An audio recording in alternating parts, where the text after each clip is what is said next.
Hello and good morning dear students. This is your first introductory class with me of chapter 8 motion. Science में आपका chapter 8 है motion. अभी हम इसका बस थोड़ा सा कॉन्सेप्ट लेंगे, कुछ डेफिनेशंस पढ़ेंगे इंट्रोडक्शन की तरह से. जैसे बहुत सारे बच्चों की जब वो 9th क्लास में जाते हैं और फिजिक्स पढ़ते हैं तो उनकी शिकायत होती है कि सर थ्योरी तो समझ में आ जाता है लेकिन न्यूमेरिकल करते समय न्यूमेरिकल कर नहीं पाते.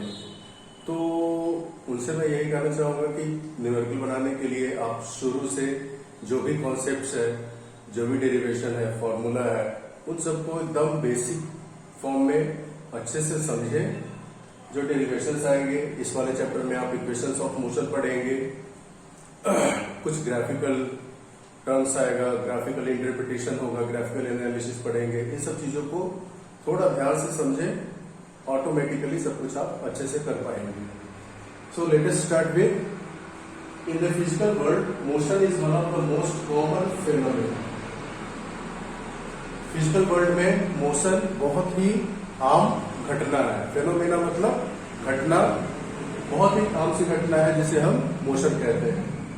The branch of physics which deals with the behavior of objects in motion is called mechanics. ये एक डेफिनेशन पढ़िए मैकेनिक्स का. The branch of physics which deals with the behavior of objects in motion. Motion में objects का जो behaviour होगा उसे हम कहते हैं, उस ब्रांच ऑफ फिजिक्स को कहेंगे मैकेनिक्स. फिर further mechanics is divided into two parts. One is kinematics and dynamics. Kinematics कहलाता है, kinematics deals with the study of motion without taking into the cause of motion.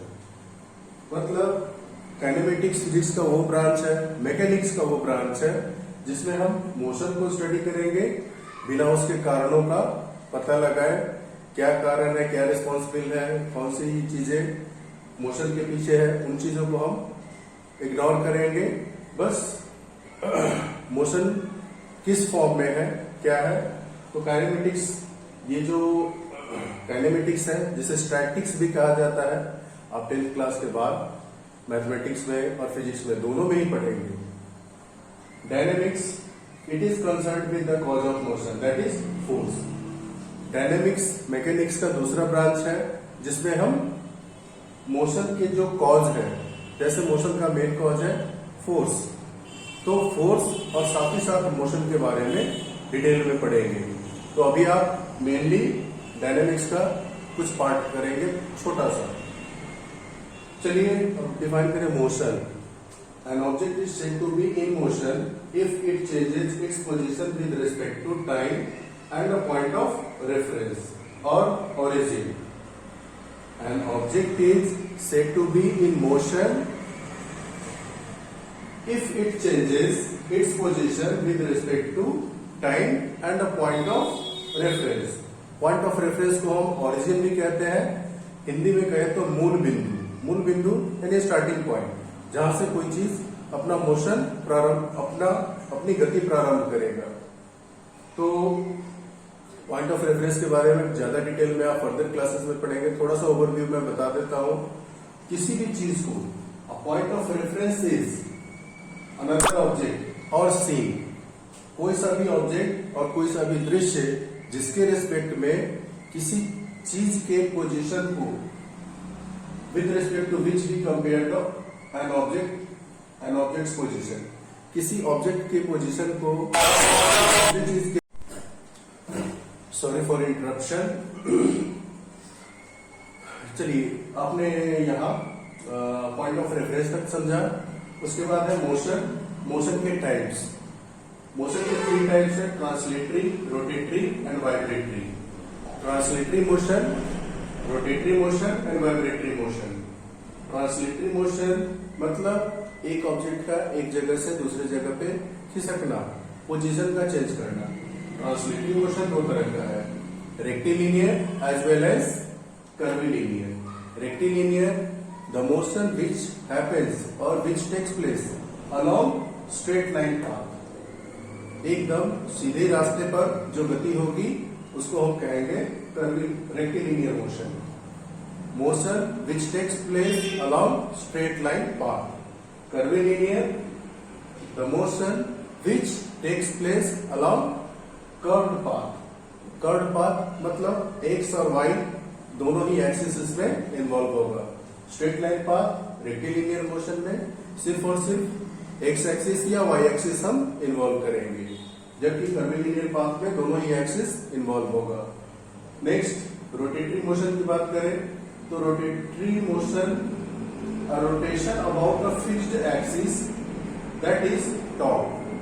जैसे लट्टू का घूमना आपने देखा होगा, बच्चे जो लट्टू नचाते हैं तो उसमें एक कील है जिसके अराउंड लट्टू नाचता है। तो उसी तरह से हमारे अर्थ का जो रोटेशन है एक इमेजिनरी एक्सिस पर, सो एनीथिंग विच रोटेट्स जो घूर्णन करता है किसी फिक्स्ड एक्सिस पर वो कहलाएगा रोटेटरी मोशन। नेक्स्ट है वाइब्रेटरी मोशन। वाइब्रेटरी मोशन का मतलब to and fro about a fixed point. To and fro motion about a fixed point. To and fro term का बहुत सारा मीनिंग। टू एंड फ्रो का मतलब up and down, left and right and back and forth, तीनों ही है। To and fro means एक fix point के आगे पीछे, left right and up down, तीनों ही इसका सेंस होगा।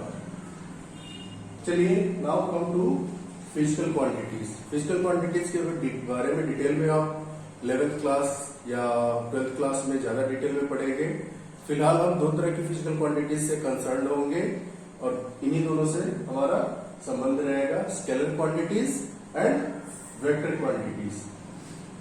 Scalar quantities all the physical quantities which have magnitude only, for example mass, length and time.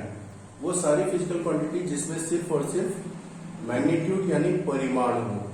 परिमाण मैग्नीट्यूड का मतलब न्यूमेरिकल वैल्यू विथ यूनिट, जैसे कि मास, लेंथ एंड टाइम।